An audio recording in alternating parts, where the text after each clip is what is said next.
Hello, everyone, and welcome to POD Projects. Welcome to Class Action. If this is your first time here, welcome to the channel.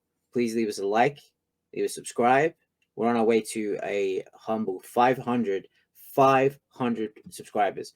So if you like the content here, we got so much to offer you here. We have the Class Action podcast. We have two mediocre white dudes on film with POD and PJ Campbell. Class Action being myself, POD, and Mr. Richard Eric Jarvie. You have Holy Snokes, a Star Wars podcast, which is myself and POD talking all things Star Wars. And you have Crown Jewels, a Queen podcast, where POD goes through the entire Queen back catalog and dissects every single song, music, remixes, live versions, massive breadth of content that we have you here on the channel.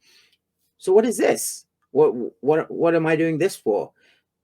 I have a background in mixed martial arts, in combat sports, in boxing. So I thought something fun that I think I would be able to do, with Creed 3 being a week away now, just under a week away from wide release. I wanted to take a look at the final fights from Creed and Creed 2, Creed versus Conlan and Creed versus Drago 2. Why these two specifically? If you go back and look at the Rocky movies, the fights were used as more of a device to further the story. There's a lot of, I don't want to say fugaziness, but there is a lot of Hollywood about those fights. I mean, you only have to look at Rocky 4. Someone would have died or sustained incredible amounts of brain damage after that fight. It's just not realistic at all. The thing I like the most about the Creed fights is the team behind them actually did some work in making boxing fights that appeal to both the actual diehard boxing fans and people that just want to watch a fun boxing movie. So the first one we're going to look into is the final fight in Creed 1, where Adonis has taken on the name Creed.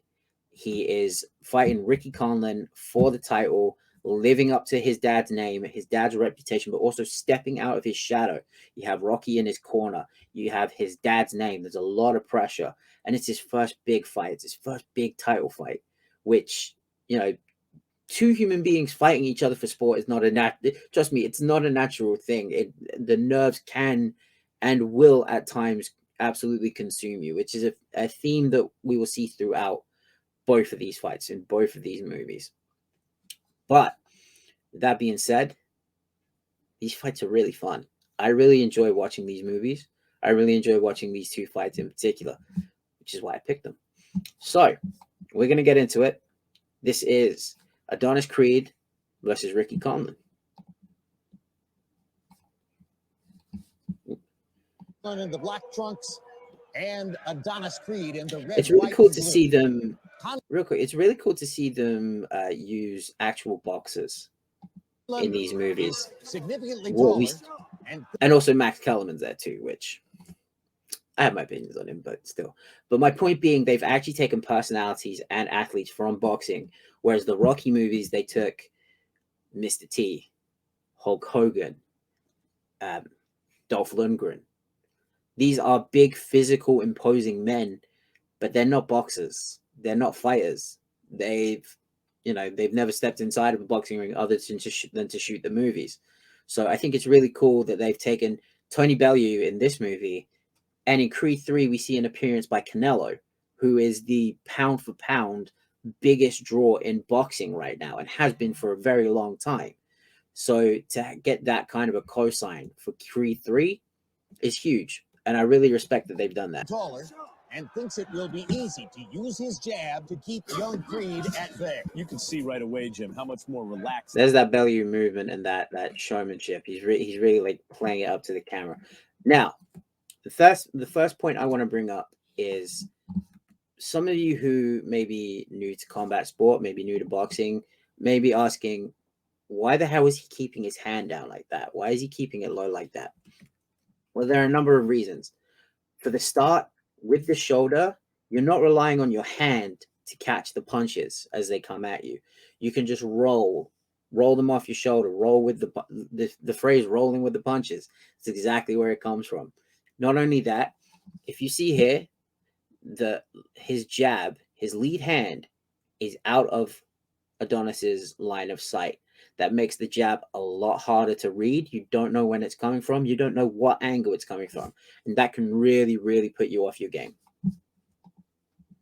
Conlan is. He's been there before. And that kind of nervous energy can wear you out as the fight goes on. Hard left Good hook by combination. Conlan. Creed backs off. It's not easy to just jump right into the major Yeah, the leagues nerves. like this. The Having nerves never fought are a real opponent like thing. Conlan, of course, there aren't many fighters like Conlan. Creed trying to get close to Conlan against the ropes. Conlan easily puts that distance showmanship between them again? again. That's belly Creed evil lands a over. jab. Conlan grins at it. Conlan fires a hard body punch, hits it. See, what we have there is Adonis was throwing the 1-2 over and over. He was using the same combination. Now, if you throw the same combination over and over, your opponent is eventually going to time it. They are going to start looking for counters. And exactly like that there, Ricky Conlan was able to slip, throw an uppercut to the body, come over, and then start firing and putting Adonis on the back foot. So, again, it could be nerves. Big title fight. He's just like, what do I do? Okay, let me just punch him. But if you can't land the jab, he's fighting someone who is a lot taller and a lot longer. The jab, and this is something that I'll come to later on in this fight, the jab is also used as a rangefinder as it is a punch to the face. If I can't touch you with my lead hand, my right hand's not going to be able to find the target. So, again, using that 1-2, I would like to see him put more punches onto the end of the combination. Him hard with a right cross and backs Creed into the. That's sensible. Clinch him up. Come on. Keep it clean. That was naughty. From the referee. Creed kind of woke him up with that shot, and Conlan really made him pay for it. Creed ready to. Again, there's the 1-2, and Ricky Conlan just timed off of it. Let his hands go.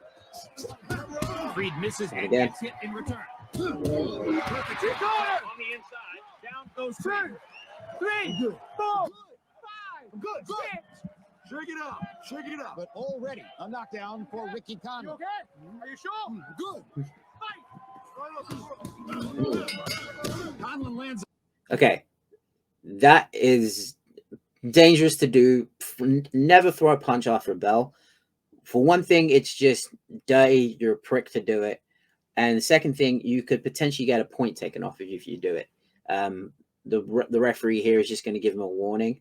But, you're not, the bell rings because the round's over. That means stop throwing punches.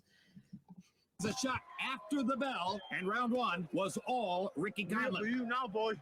Discussion with Rocky Talking Balboa shit. between rounds. He comes in for more. Conlan showed his power with the uppercut at the end of round 1. Goes back to boxing to begin the second. Big first. Keep the pressure on Rick. Logic says Creed needs to find a way to get inside of Conlan's long arms and create pressure on the inside. So far, it's still mostly Ricky Conlan. See, this is something that, being a shorter guy, I've had to deal with quite a bit.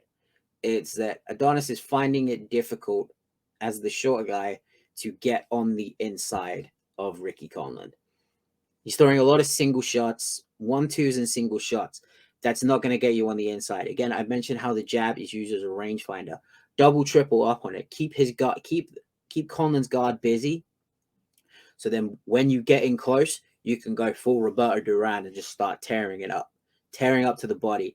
Because the way to stop a movement-based fighter in boxing, cut off the ring, take away their space, take away their movement, and start going to the body, which is actually something I believe that we see Adonis start to do. Hard left hook for Conlan. The corner again. Tie him up. Creed wraps him up. See, there you go. Clinching. To explain clinching, it's basically when you grab hold of your opponent to bring them in close. You can lean your body weight on them, make them take your body weight, which tires them out over a set period of time. But then the referee, and I've had it sometimes where a referee will just be like, hey, stop clinching, box. And if you do it too many times, I'm going to take a point. There are some referees that really don't like it, and you get some referees that are more inclined to let it go a little longer. But it's a way of stopping the fight. Well, not stopping the fight, slowing it down to get to a place where you can potentially recover a little bit, dirty box a little bit on the inside, take away the range. This is smart by Donnie. And pushing into him, he's got the onslaught.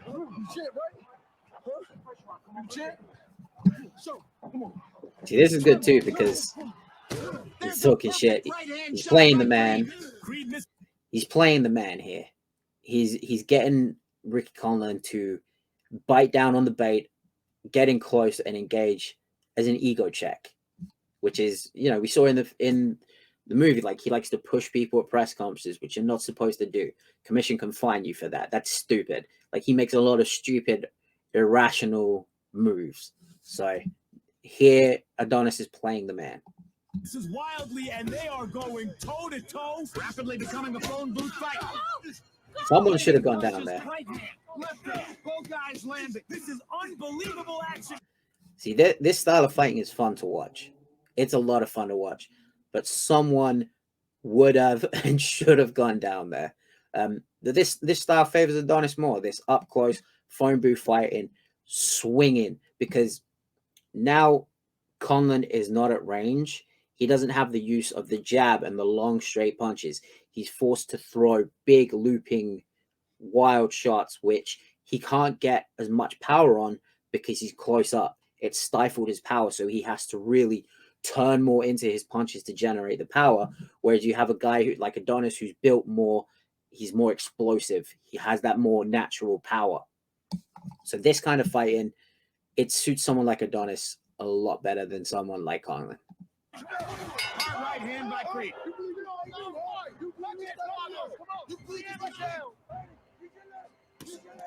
This has devolved into a slugfest. Conlan trying to punish Creed at short range. You have to have like an iron chin and Iron Man athlete conditioning to go like this for 12 rounds. It's just not sustainable. I like that roll under and the slip back. But like this is more the Hollywood stuff. Didn't think Creed could make it this far. Creed is assertively like taking that. over. But there's a hard counter right. Drives Creed back into the corner. Just when it appears Creed might be taking control. That was good. I like that. What my boxing coach likes to call that is the Iron Man. Now, as movie fans on this channel, I'm sure you guys would have seen Iron Man in the Avengers movies. You know how Iron Man holds his hand out like that before he fires? It's the same thing in that it's like a warning of like, hey, something bigger is coming behind this. You use it to push off, create space. I can touch you here. If I can touch you with it, I found you. Bang, power shot comes after it. And when you see it there that Ricky Conlan is using it to push Adonis back, pushes him back again, gets into the corners like, haha, now I've got you. Uncorks him. I think it was either a left hand or a right hand after it. Conlan comes close to knocking him down. Let me double check. When Creed is assertively taking over. But there's a hard counter right. Drives Creed back into the corner. Just when it appears right hand. Creed might be taking control. Conlan see that he pushes off, frames off, and then fires after it. Pounding young Creed with it. Conlan would avoid trading shots with Creed, but he's trading willingly. Creed fires a hard body punch. Conlan in trouble. Hard left hit. Body. To the body, trading shots. See, this is smart. Going to the body. Going to the body is a much better strategy for Adonis in this fight. Going with his jab. Creed looks to land one big shot. Telegraph the left hook. He had that coming. But this is obviously when we see the moment where he sees his dad and he gets up and they build to a moment. But I just want to talk real quick about the strategy in that moment, in that, you know, 12 rounds fighting like those two were, and you're punching to the head, you're landing these big power shots to the head, and neither of them are going down. You want to go to the body. You want to vary up your attacks. Punch to the shoulders to tire their arms out. Dig the shots to the body. Get them more tired up, because then it opens up the head. And we're going to see some more of that in the later stages of this fight in the last round. Obviously here, there. More work to do for Conlan. Body shot. Trying to set Creed up one more time. You like that? Body, head. And I like that moment because unlike the Rocky movies, if that had been a Rocky movie, Adonis would have just jumped back up and got straight back on Conlan and started putting it on him. Like Adonis was still rattled. He was still kind of like, oh my god, I just took this big heavy knockdown, and Conlan is still putting it on him. They don't use it as a way to have Adonis go Super Saiyan, and I really appreciate that, because you get rattled, you're not okay for a significant amount of time. I know there was the whole Tyson Fury got knocked down by Deontay Wilder, set up like the Undertaker, and went straight back to it. That is probably a once in a blue moon occurrence. Like that doesn't happen in, to normal people. Left hook upstairs. Say it's the beginning of the end. The other guy comes. This is the worst case scenario for Conlan, because as a movement based fighter, you need that space to work. You need that space to work. You need the movement to get away. The long jabs, the 1-2s, like you require space to do all that thing. All the movement, all the slipping that he does. He needs the movement to do that. Here, Adonis has got him in the corner, and to get out of there, to get out of the corner, you're gonna need to take an ass whooping for a while. You're gonna need to take an ass whooping because you've got two ways out. It's not like a cage or an octagon where you've got more of a circular space. In a boxing ring, you are a lot more closed off. It's a lot easier to close someone off. So what you can do is lean on your opponent to stifle the power. You're going to take an ass whooping either way. So don't lean back and give them more space to wind up and hit you. Lean on them, take away the power, make them carry your body weight with your lead leg, pivot round. And you can only really do this once your opponent makes a mistake. And then with your lead leg, pivot round, take your back foot round with you, exit to the side. So then when you're right on your opponent's side, you're right beside them, you can counter off of them or create space. You can't believe. Hard right hand by Conlan. They're trading shots in the kind of back and forth action that most of us didn't expect. Hollywood slugfest. I mean, you do get some fights like this, but they don't last as long. Another pitched battle between the two. Again with the Iron Man. Oh, nice spin. There you go, going to the body. Cutting down. There's a thing that, shout out to my boxing coach, Pete Mercer, that he used to say to me with the body shots. When you're cutting down a tree, you don't cut it down at the branches. You cut it at the base. And if you start throwing to the body, eventually they start to wilt away. Because another thing they used to say to me was, fatigue makes cowards of us all. If you start getting hit to the body, eventually you get tired. You start to breathe heavy. Your hands start to lower, opens up the head. You start to panic. You start to make mistakes. You're more inclined to make mistakes once you start to get tired. And the best way to tire someone out, beat the fuck out of the body. Closing seconds of the fight. There we go. There you go. He got sloppy. Conlan got sloppy, made a mistake, and Adonis capitalized on it. Is down. That is the first time in his career he's been on the canvas. You cannot be saved by the bell in the 12th and final round. Ricky, get up! Stay down, you bum. Heat of the moment. It happens. Look at that! Look at that! All right, he's off. What? The bell sounds. So Conlan survives the 12th. Well, that was it for Adonis Creed versus Ricky Conlan. For realism, out of 5, I'd give it 2.5, 3. In those middle rounds there, where they were, just slugging it out, taking continuous shots to the head, someone at least would have gone down. And the style of fighter that Ricky Conlan is, I know it's a boxing movie, and I hate it when people compare Marvel movies to Gone with the Wind, but with the realism that they're trying to achieve with these movies, I would have liked to have seen a little bit more of a game plan from Ricky Conlan. It seems like Adonis came in, said a couple things, took Ricky Conlan completely out of his game plan, and started just wailing on him for 12 rounds. Like, I would have liked to have seen more of the shoulder roll, like let shots roll off and then counter off of it. Make Adonis look like the amateur that he is supposed to be to this guy. Everyone came into this fight expecting Adonis Creed to get absolutely washed. and he just came in and just started brawling with, you know, the pound for pound #1 boxer on the planet. So I would have liked to see a little bit more of that from a technical side of things. But this is a really fun fight. This is a really fun movie. I can't wait to watch Creed 3.